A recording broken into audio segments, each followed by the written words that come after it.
नमस्कार। आज हम कंप्यूटर के अलग अलग मालवेयर और उनके प्रकारों के बारे में जानकारी लेंगे। सबसे पहले तो हमें ये समझना होगा कि कंप्यूटर मालवेयर होते क्या हैं और क्यों कंप्यूटर में आते हैं। तो अगर ये हमारा घर है और हमारे घर पे अगर कुछ भी नहीं है तो हम घर के खिड़की दरवाजे खुले रख सकते हैं, पर अगर किसी के घर पे कुछ है तो वो अपने खिड़की दरवाजे घर में बंद रखेगा, पहली चीज़।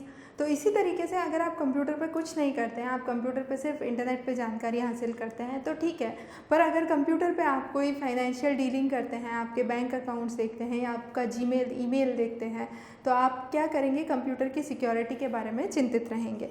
अब अगर चोर है तो उसके लिए सबसे आसान क्या होगा, किस घर में जाना आसान होगा, जो घर खुला है या जो घर बंद है? निश्चित तौर पे जो घर खुला है चोर के लिए ज़्यादा आसान होगा। तो अगर हम कंप्यूटर में इसी तरीके से देखें तो कंप्यूटर में अलग अलग तरीके से वायरस या मालवेयर प्रवेश कर सकते हैं।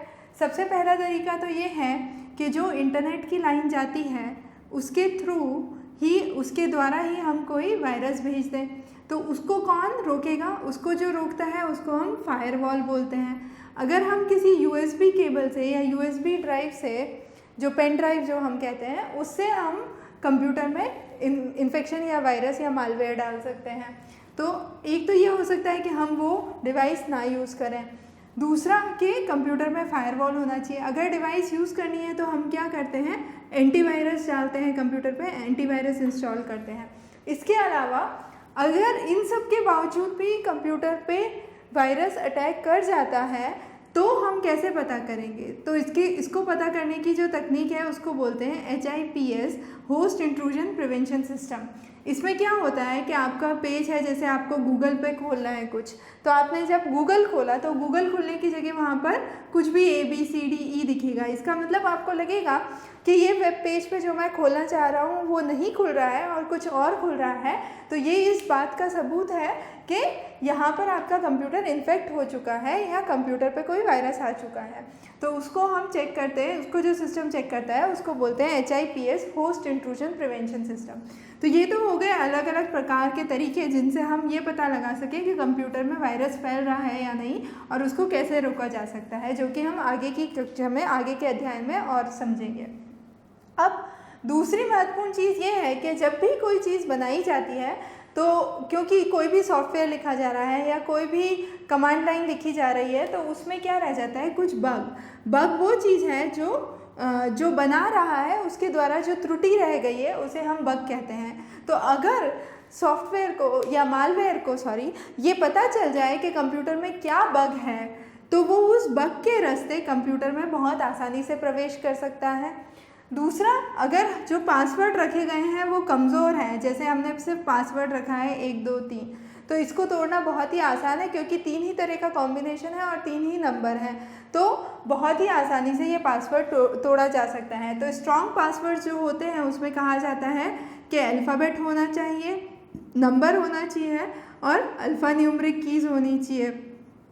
तो ये हो गया स्ट्रॉन्ग पासवर्ड। और सबसे महत्वपूर्ण चीज़ ये है जो आजकल चल रहा है, वो है प्रॉफिट के लिए, फ़ायदे के लिए हम कंप्यूटर्स में मालवेयर डाल दिए जाते हैं। तो मालवेयर शब्द जो बना है वो बना है मलेशियस सॉफ्टवेयर से। मलेशियस मतलब ख़राब, और सॉफ्टवेयर जो आप हार्डवेयर पे इंस्टॉल करते हैं वो सभी सॉफ्टवेयर्स होते हैं।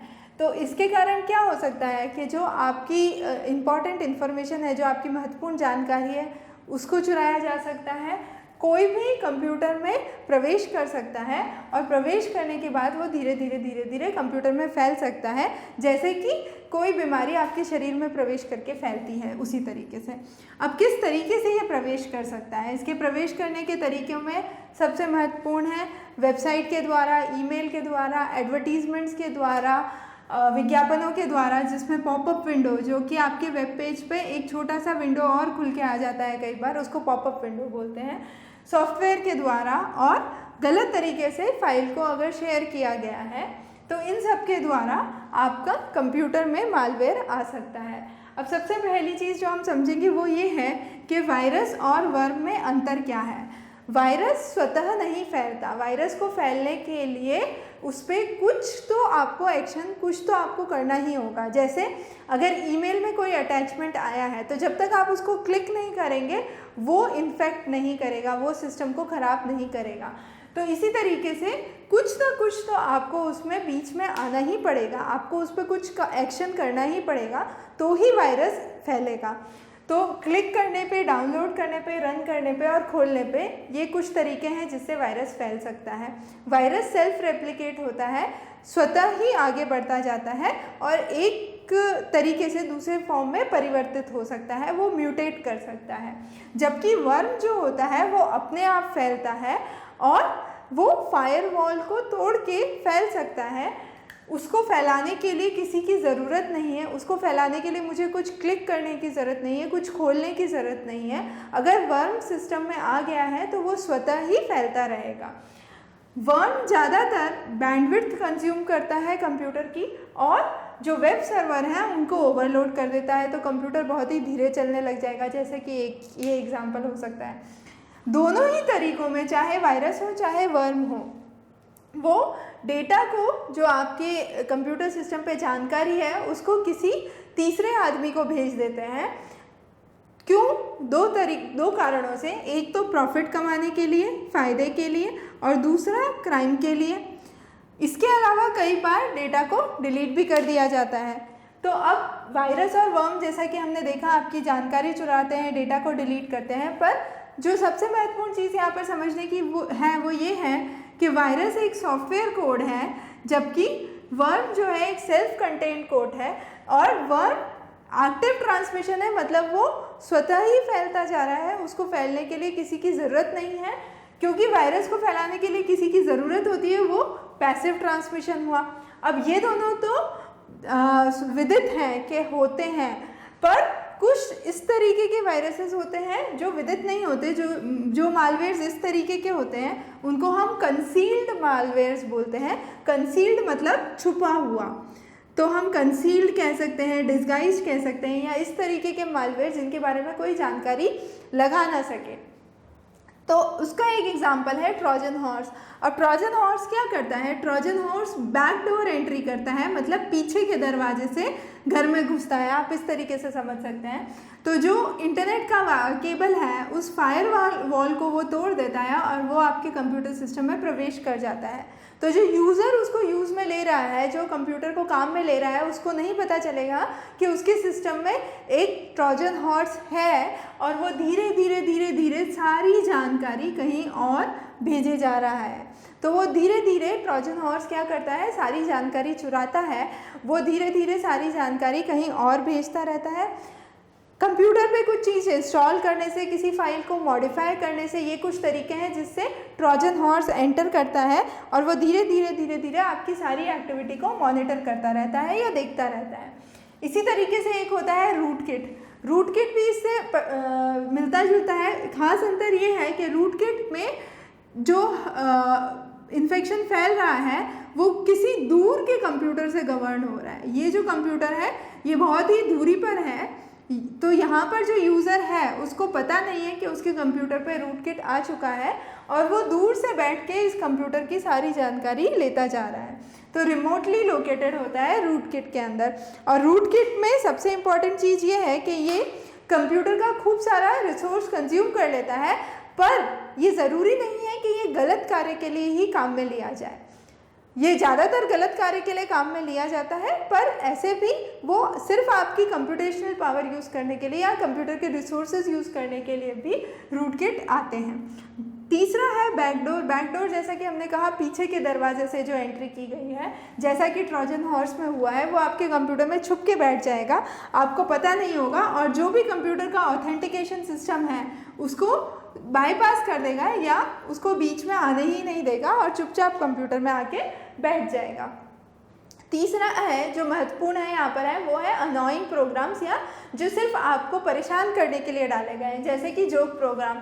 जब हम माउस चलाते हैं तो माउस से आगे की तरफ कि अगर हम माउस को आगे ले जा रहे हैं तो जो एरो है, जो कर्सर है वो आगे की तरफ बढ़ता है, पर इसमें आपको कर्सर पीछे की तरफ आता हुआ दिखेगा। आपके कंप्यूटर पे ऐसे कोई भी विंडो आ जाएगी कि mister Windows is overloaded, now close the computer. तो इस तरीके की जो भी चीज़ें आती हैं वो सब जोक प्रोग्राम्स हैं, वो सिर्फ तंग करने के लिए दिए गए हैं। दूसरा है स्पाम। स्पाम मतलब जंक ईमेल, जो खूब सारी एडवर्टीजमेंट ईमेल्स आपके कंप्यूटर पे आती है। अगर आप कभी अपना ईमेल खोलेंगे, चाहे याहू हो चाहे जीमेल हो, तो आप वहाँ पर देखेंगे एक स्पाम या जंक का फोल्डर होता है। तो वो क्या करता है, उसमें जितनी भी ऐसी ईमेल्स होती हैं वो सब चली जाती हैं।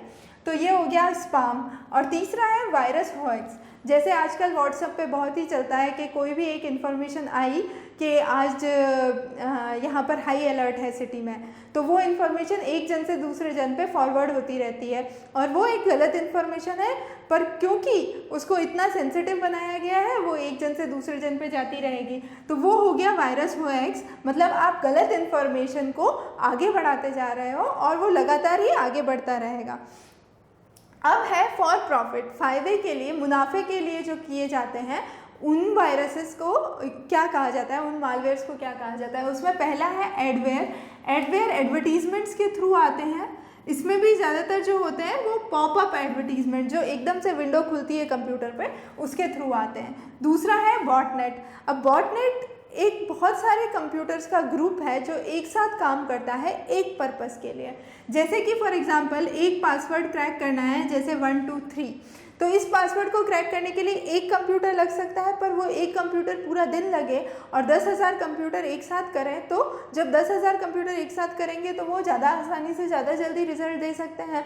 तो इसी तरीके से इस सिस्टम में जो भी कंप्यूटर जुड़े हुए होते हैं उसको ज़ॉम्बी कंप्यूटर कहते हैं, और वो सब बॉटनेट में जुड़े हुए होते हैं। अब इसको बोलते हैं हम ब्रूट फोर्स अटैक।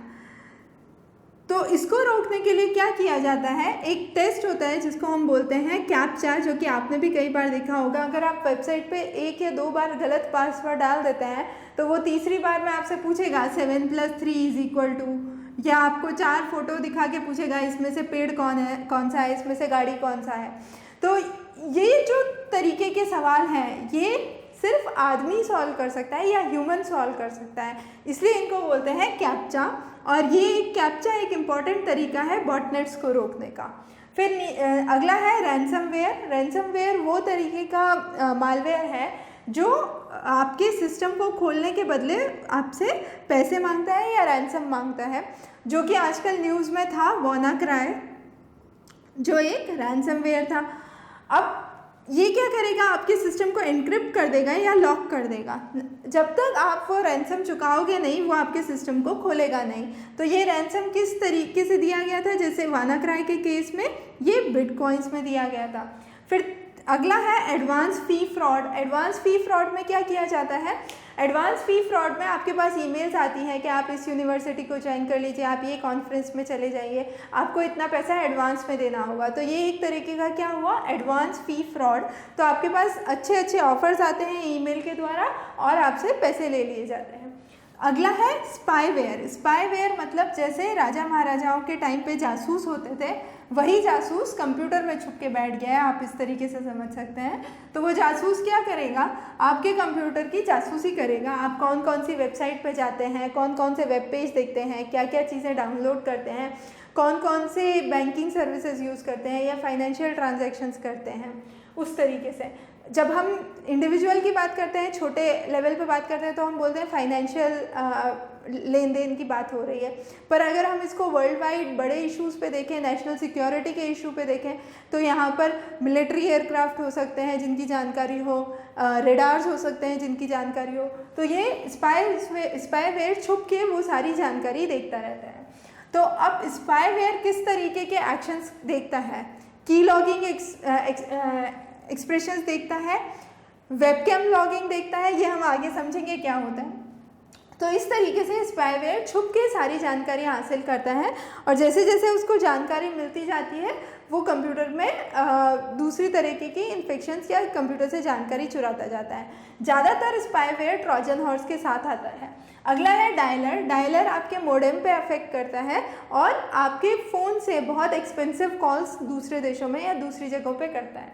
की लॉगर क्या होता है? जैसे अगर मुझे कोई बैंकिंग की वेबसाइट खोलनी है, मेरा पासवर्ड है 1234, तो मैं क्या करूँगी, एक बार 1 दबाऊँगी, फिर 2 दबाऊँगी, 3 दबाऊँगी। तो जैसे जैसे मैंने जो जो बटन दबाए हैं वो सारे की लॉग स्टोर हो जाएंगे उस की लॉगर के पास, और उस की लॉगर को पता रहेगा कि मैं कंप्यूटर पे जाऊँगा, सबसे पहले ये ब्राउज़र खोलूँगा, उस ब्राउज़र पे फिर अगले ये क्लिक्स करने हैं, तो इन सब क्लिक्स को करके मैं उसकी बैंकिंग वेबसाइट पे पहुंच सकता हूं। तो इस तरीके से की लॉगर काम करता है। फिर आखिरी होता है फिशिंग। फिशिंग मतलब छुप जाना, जैसा कि बाहर का माहौल है। जैसे गिरगिट क्या करता है, गिरगिट रंग बदलता है अपने आसपास के माहौल के हिसाब से, उसी तरीके से फिशिंग होता है। फिशिंग अपने आसपास के माहौल के हिसाब से परिवर्तित होता है। तो जैसे कि आपके पास एक ईमेल आएगी या आपको दिख रही है कि amazon.com से आई है, इसमें ये भी लिखा हुआ है कि आप अपनी आइडेंटिटी कंफर्म करें इस लिंक पे क्लिक करके। तो ये लिंक जब आपको दिख रहा है तो ये आपको दिख रहा है www.amazon.com, पर जब आप अपना माउस यहाँ पे लाएंगे और इसके ऊपर हूवर करेंगे तो आपको नीचे के पट्टी में एक लाइन दिखाई देगी, उसमें दिखाई देगा जैसे www.abcde.com। इसका मतलब जब आप उस लिंक को क्लिक करेंगे तो आप अमेज़ॉन पे नहीं पहुँचेंगे, आप अमेज़ॉन जैसे ही दूसरे पेज पे पहुँचेंगे, जहाँ पर अगर आपने अमेज़ॉन की जानकारी डाल दी तो वो जानकारी इस वेबसाइट पे वो आपसे चुरा लेंगे। अब अगर आप इसको ध्यान से देखें तो ये फ्रॉम में आपके पास अमेज़ॉन से आया है, तो जैसे हम बोलते हैं contact@amazon.com से आया है, पर अगर आप इसको ध्यान से देखें तो ये contact.amazon से नहीं आया है, ये contact@amazon कॉन्टैक्ट से आया है। मतलब वो जो ईमेल आईडी है वो उससे मिलता जुलता कुछ और ईमेल आईडी उन्होंने बना दिया है। तो इस तरीके की एक्टिविटीज़ को हम बोलते हैं फिशिंग। अब अगला है सबसे ज़्यादा कौन से मालवेयर्स कॉमन होते हैं। तो सबसे ज़्यादा हमने देखा 70% से ज़्यादा ट्रोजन हॉर्स हैं, फिर कुछ ट्रेडिशनल वायरसेस हैं, कुछ वर्म्स हैं, कुछ एडवेयर्स हैं, पर सबसे ज़्यादा जो कॉमन में देखे जाते हैं वो ट्रोजन्स हैं। तो इसी के साथ हमने ये देखा कि कंप्यूटर मालवेयर क्या होते हैं, कितने प्रकार के होते हैं। जैसा कि हमने कहा वानाक्राई की वजह से कंप्यूटर मालवेयर्स, रैंसमवेयर क्या होता है, बिटकॉइंस क्या होता है, ये सब आजकल बहुत चर्चा में है। तो इन पर एक ना एक क्वेश्चन ज़रूर बनता है, तो ये टॉपिक बहुत ही इंपॉर्टेंट है। अगली क्लास में जो हम समझेंगे वो ये है कि हम किस तरीके से अपने कंप्यूटर सिस्टम्स को सिक्योर कर सकते हैं, फायरवॉल्स क्या होता है, एंटीवायरस, एन्क्रिप्शन, ऑथेंटिकेशन, वो सब हम अगली क्लास में समझेंगे। धन्यवाद।